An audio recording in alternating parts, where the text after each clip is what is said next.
When I was in junior high, or maybe it was ninth grade, I got a TI-83, this old graphing calculator, and I spent so long making this game called Snake. Yeah.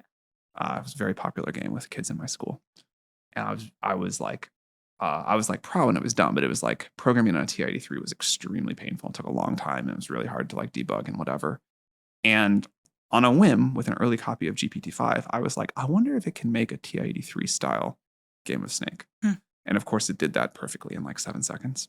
And then I was like, okay, am I supposed to be? Would my like 11-year-old self think this was cool or like miss something from the process? And I had like 3 seconds of wondering like, oh, is this good or bad?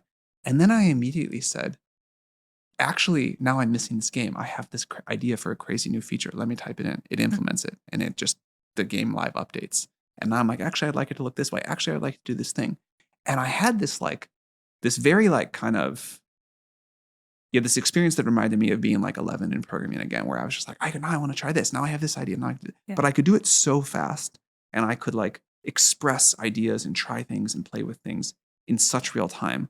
I was like, oh man, I was worried for a second about kids like missing the struggle of learning to program in this sort of Stone Age way. And now I'm just thrilled for them because the way that people will be able to create with these new tools, the speed with which you can sort of bring ideas to life, in that's pretty amazing. So this idea that GPT-5 can just not only like answer all these hard questions for you, but really create like on demand, almost instantaneous software.